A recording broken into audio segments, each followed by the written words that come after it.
Ángel Contreras, un gusto saludarte. Igualmente, Sandra, muchas gracias por compartir este espacio contigo.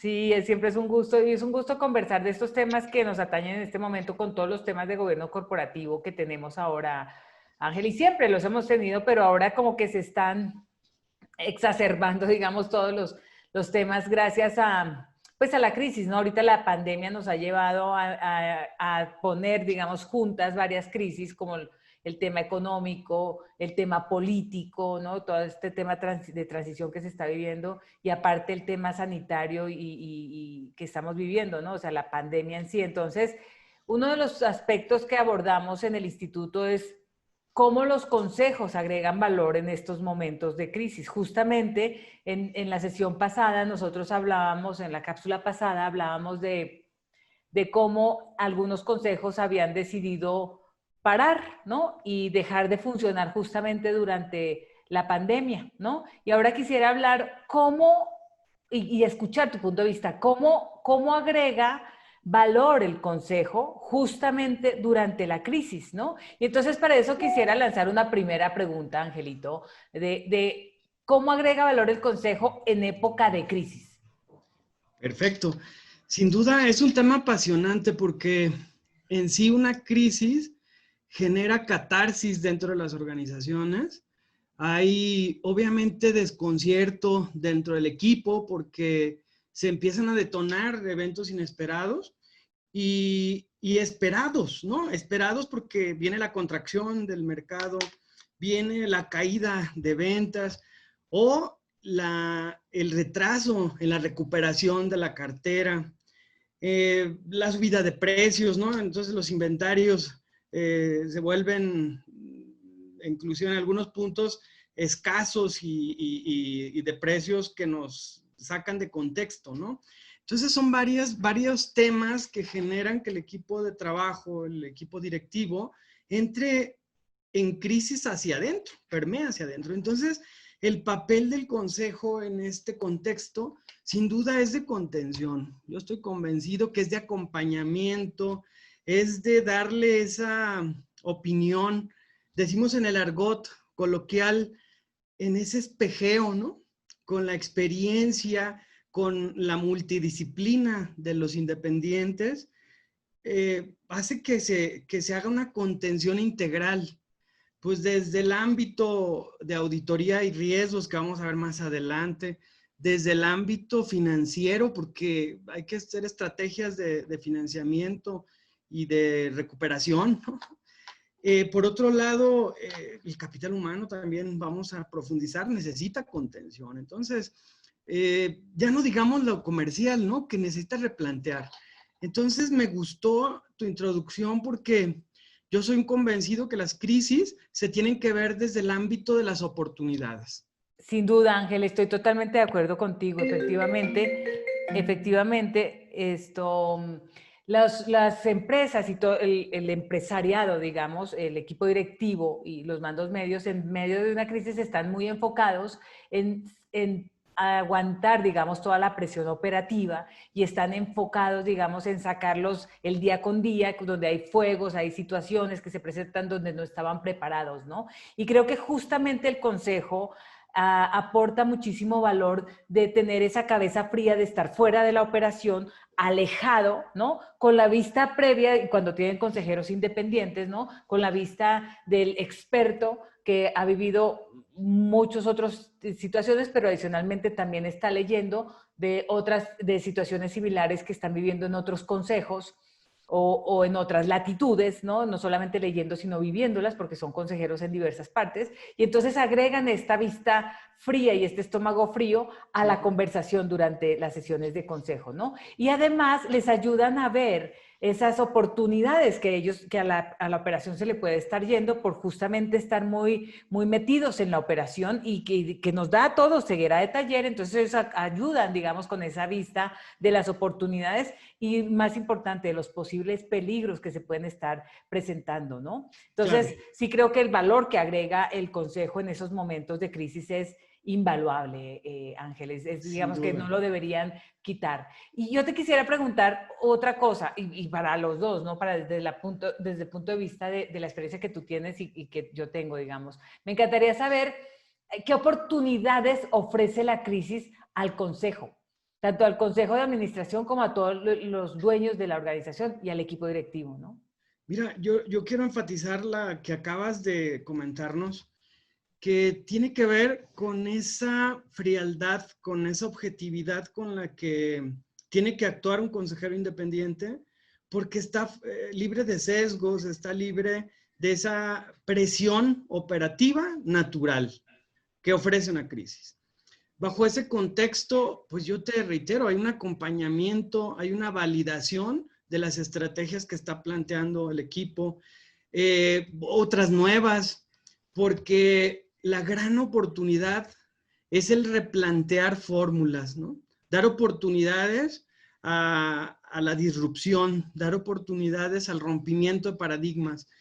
Yo creo que eso es lo más valioso que genera una crisis en términos de oportunidades, porque nos hace replantear y voltear a cuestionarnos qué tan objetivos somos, qué tan contundentes, qué tan determinados somos con nuestro mercado, con nuestro producto, ¿no? Entonces, sin duda detona la eficiencia y la eficacia operativa. Es la gran oportunidad, ¿sí? Es la gran oportunidad. Y a mí me encanta verlo desde la perspectiva también de capital humano, Ángel, porque al final del día eso es un gran momento para replantear modelos de negocio, para repensar cómo se van a atender los diferentes grupos de interés y en esa medida cómo se va a realinear el talento, cuáles son las posiciones que pasaron a ser en esa nueva vista, digamos, de la emergencia o de la crisis, pasaron a ser más importantes y cuáles quizás dejaron de cobrar fuerza, ¿no? Incluso se hicieron menos fuertes o menos importantes, ¿no? Entonces, pueden ayudar, digamos, una crisis a replantear la estructura, incluso a revisar costos de la propia estructura, ¿no? Y retar todos los gastos, ¿no? Porque sorprendentemente en momentos de no crisis, pero incluso de operaciones y momentos muy fuertes, digamos, de operación, donde los clientes pueden pedir más y demás, nosotros no nos fijamos si se bajan las ventas y los costos se mantienen, o en general no hay esa, digamos, rigidez o esa, no es la palabra que quiero usar, esa, ser, digamos, muy cuidadoso, digamos, de estos temas. La crisis sí nos obliga a cuidar y a replantear en esos momentos la manera como estamos gastando y la manera de cómo estamos estructurando gastos y incluso las ventas y los ingresos y demás, ¿no? Entonces, ¿cómo es que cobramos? Si es que antes Sí. cobrábamos a 45 días, debemos mantener ese cobro y etcétera, ¿no? Entonces, creo que es un gran momento para replantear políticas, procedimientos y revisar modelos de negocio. Totalmente. Y sin duda el trasfondo es la estrategia, ¿no? En estos momentos es la gran oportunidad de revisar nuestra estrategia y apuntalar esas 4 perspectivas, que sí es el aprendizaje, sí son los procesos internos, todo lo que tiene que ver con nuestro cliente y sobre todo las finanzas, ¿no? Por cuánto perseguimos en esta nueva realidad, ¿no? Entonces, sin duda, es una gran oportunidad. La otra que quiero comentarte, Sandra, que tiene que ver con la complejidad de esta crisis, es la combinación de la financiera con la sanitaria. El tema de salud es un gran tema y es una gran oportunidad para que nuestros empresarios también empiecen a replantear la sucesión, porque hoy se está cuestionando la vida. En este momento, la vida está cuestionada y por lo tanto, la continuidad de nuestros negocios. Ya tenemos que trabajar de manera mediática en los planes de sucesión, porque no se hacen de la noche a la mañana, ¿sí? Y si esta crisis nos afecta a la salud, estamos en graves problemas de continuidad y por lo consiguiente de trascendencia, ¿no? Es una realidad cruel, muy cruel para nuestros empresarios. Y más los que ya están en edad o en un sector vulnerable, ¿sí? Entonces, bien, ese es en términos de oportunidades, pero también estoy convencido, Sandra, que este contexto de crisis nos alerta en riesgos. ¿Qué riesgos ves que tenemos que atender en el consejo y que tenemos que alertar a nuestros equipos directivos? a los cuales acompañamos? ¿Qué visualizas en términos de riesgo? Fíjate, Ángel, que creo que fue muy fácil de visualizar el riesgo en estos momentos, en el sentido de la capacidad que pueden tener las empresas de moverse rápido y cambiar, ¿no? Muchas empresas lideradas por personas de muchísima edad, lo que ocurría es que se estaban enfrentando a un problema sanitario, como tú bien lo decías, y que afectaba su salud, entonces ellos se convertían en personas vulnerables y no permitían la transición de lo que es el cambio a la organización y empezar a tener consejos de manera remota, empezar a ayudar a la organización de manera remota, por esta dificultad de hacer las transiciones de cambio, ¿no? Entonces nos enfrenta a perder habilidades, digamos, o a no acelerar, digamos, los cambios que pueden generar que no nos transicionemos de manera efectiva. Y tú hablabas de una transición importante, la sucesión, ¿no? Pero también creo que nos ayuda a enfrentarnos a situaciones como perder talento, ¿no? O sea, personas que son muy buenas en sí generar cambios en la organización, que pueden ser agentes de cambio. En momentos como estos, pues son los que están siendo buscados y están siendo perseguidos por otras organizaciones. Y ante la falta de aprecio, digamos, en las empresas, pues nos lleva a riesgos como perder el talento. También creo que el descuido, la falta de cambio, digamos, o de gestión de control de los procesos, no solamente de los procesos estables, sino que como hay nuevos cambios, digamos, hay procesos que se nos dan de manera urgente. Por ejemplo, en esta crisis sanitaria se generaron nuevos productos para clientes o procesos emergentes, digamos, donde se podían vender a través en línea algunos productos sin que se hubiera hecho todo el proceso de gestión del cambio de manera adecuada.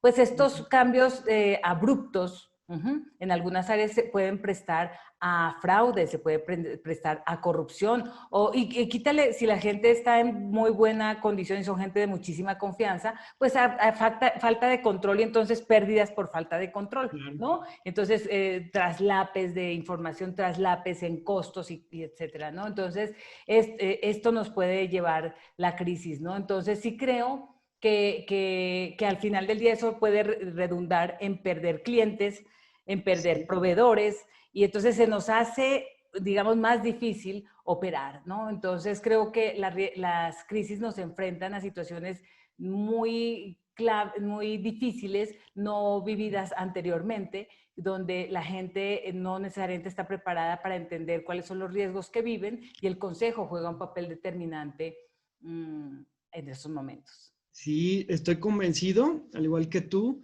que en estos, como una reacción natural en este contexto de crisis, pues lo más lógico es el recorte del gasto, ¿no?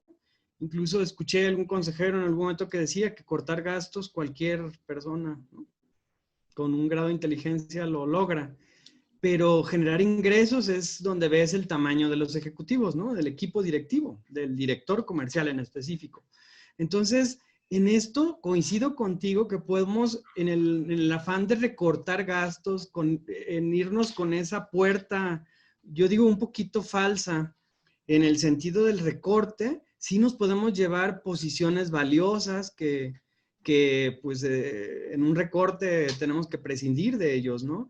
De adelgazar tanto las estructuras que nos debiliten el control interno. O bien el control interno, si nunca ha sido nuestro fuerte, el mantenerlo fortalecido, de tener documentados procesos con riesgos identificados que permitan establecer controles clave, cámaras, básculas, todo lo que implique, ¿no?, una respuesta a ese riesgo, pues se nos va a materializar, ¿no? Porque sí, el contexto de crisis también afecta a nuestros colaboradores y tal cual, tienen que completar, ¿no?, la baja del ingreso. Entonces, si les ponemos todas esas oportunidades, pues tenemos uno de los principales factores de riesgo de fraude en las organizaciones. Entonces, sí tenemos que replantear de fortalecer nuestras alertas, nuestros controles, para poder evitar pérdidas importantes. En otro contexto, Sandra, y pasando de manera frontal a tu tema, ¿Cómo crees que el consejo puede acompañar al equipo directivo en esta crisis interna, ¿no? Fíjate, Ángel, que en estos momentos, y más bien después de pasar esta crisis, yo creo que no habíamos visualizado ese apoyo que podría brindar el Consejo desde contener, y tú sí lo Sí. mencionabas en el proceso de contención, ¿no? O sea, el de contener las emociones que conllevan toda esta crisis, ¿no? Y que conllevan al equipo directivo, digamos, a tener miedos, a tener temores, a no saber cómo operar, ¿no? Y entonces, y no tener cómo espejearse, ¿no? Creo que el consejo puede ayudar muchísimo en ese manejo de emociones, incluso en ayudarles a gestionar las emociones. Te voy a contar una experiencia que he tenido en un par de lugares donde el equipo directivo, en medio de esta crisis, entre ellos han discutido, ¿no? Han tenido roces importantes, ¿no? Entonces, creo que, y más desde el comité de capital humano y de compensaciones, ayudas conversando con los ejecutivos para que espejen un poco, ¿no? Y bueno, también te das cuenta que en estos momentos pues sobresalen algunos comportamientos que ya se veían dentro de Sí. las sesiones normales, ¿no? Entonces tú decías, esta persona no escucha, ¿no? Y pues ahorita se ve otra vez exacerbada esa situación, ¿no? O sea, de que ya en medio de la crisis escuchan menos todavía y entonces es más fácil, digamos, que estén más irascibles o que difícilmente puedan responder de manera adecuada a toda esta situación de estar atendiendo todos los grupos de interés, ¿no? Creo que el otro tema que puede ayudar el consejo es ayudarles pues este tema que tú dices de espejearse, también es abrir los ojos ante situaciones posibles, ¿no? De pronto, ya en el día a día no es habitual que tú generes escenarios de operación, pero en una crisis tan fuera de cualquier normalidad como la que hemos tenido, ¿no? Donde toda la gente, recuerdo a principios de marzo, decía, no, esto va a pasar para después de Semana Santa, y la gente más atrevida decía, esto va a pasar en septiembre, y había otros que decían incluso para enero del próximo año, y no nos cabía en la cabeza que eso podía ocurrir, ¿no? Entonces, generar escenarios era algo que decían, no, pues qué flojera, ¿y para qué? Y con esa descaro lo podían decir, ¿no? Claro. Y para que un escenario, para que te ayude de manera fría a tomar decisiones y entender en este momento qué decisiones tomo con empleados, qué decisiones tomo con clientes, qué voy a hacer con los costos, ¿no? ¿Cómo voy a rediseñar mi manera de vender? ¿O puedo vender otros productos, ¿no? Entonces, como que te puedes plantear preguntas, y ahí es donde creo que el consejo juega un papel importantísimo, Totalmente. planteando preguntas que te ayuden a abrir los ojos, ¿no? Totalmente. Entonces ahí mismo te vas dando cuenta cómo puedes recomendar momentos incluso de contención, de coaching para acompañar a las personas, o cuando ya notas el burnout, que sí pasa, ¿eh? O sea, sí creo que hay personas que después de este proceso que seguimos en pandemia, nos guste o no, aquí seguimos, ¿no? Y han vivido el proceso de de quemarse, ¿no? O sea, como que trabajaron en exceso, como que sobreabordaron este tema de estar reuniéndose de manera virtual, no necesariamente siendo más productivos, ¿eh? Claro. Sino sobretrabajando. Entonces ahí otra vez creo que jugamos un papel importantísimo, ¿no? Acompañándolos, ayudándoles a espejearse y a decir, oye, ya para, y entonces deja que otras personas, incluso tus segundos a bordo, tu equipo de mandos medios o el Sí. equipo operativo, puedan hacer ellos un equipo entre ellos solos y decidan incluso solucionar temas que tú no tienes la visión toda en este momento, porque hay momentos muy operativos. Ajá. Sin duda. Y yo agregaría algo, Sandra, que hay tanta presión en el equipo directivo por llegar a los objetivos, ¿no? Por recuperar el mercado perdido, por amortiguar el incremento de los costos, ¿no? Que dejan de motivarse. Y el consejo ahí es donde toma ese liderazgo, ¿no? En volver a motivarlos, a incentivarlos, a retar su resiliencia, bajo el entendido que los desafíos se enfrentan juntos, ¿eh? Y ahí nos tenemos que sumar al equipo, ¿no? Hacer esa contención, hacer ese abrazarlos, ¿no? Para hacer esa contención, porque tal como lo dices, o sea, hay ejecutivos sumamente desgastados ahorita, tratando de buscar nuevas estrategias. Entonces, bien, a manera de conclusión, Sandra, ¿qué nos dices? ¿Cómo cerramos este gran tema, no? Ángel, definitivamente creo que los consejos agregan muchísimo valor en momentos de crisis. Uno, Sí, abriéndonos los ojos sobre la importancia de tener sucesores listos y de tener un plan de transición. claro.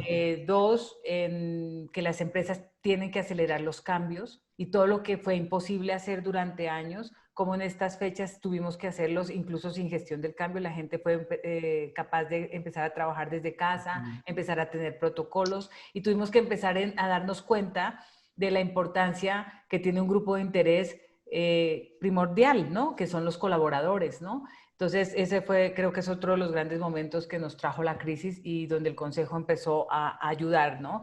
Y creo que el tercer tema es ayudarnos a espejear en cómo gestionar la crisis al interior de la operación, pero también cómo gestionar las emociones, los miedos, las angustias, ¿no? Y esta transición de no me veo valioso en estos momentos como líder dentro de la organización. Entonces, ayudar a apoyar al equipo directivo.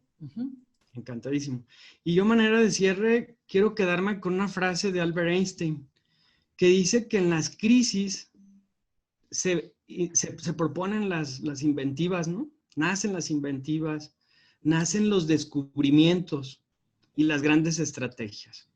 Estoy convencido, aquí nacen los estrategas, ¿no? Sin duda. Pues muchísimas gracias, Sandra. A ti, Ángel. Ángel, te quiero comentar que para la próxima cápsula vamos a tener un tema muy interesante y que creo que está muy candente ahorita en México, ¿no? Y más después de esta crisis. Queremos saber la comparativa y hacer una comparativa entre presidentes de consejo que sean o miembros de familia o internos a la organización versus un presidente de consejo externo o profesional que sea independiente, ¿no? Y entonces vamos a abordar ese tema en nuestra próxima cápsula. Muy retador el tema. Pues encantado, Sandra. Muchísimas gracias y como siempre, pues es un gusto compartir contigo. Igual, Ángel.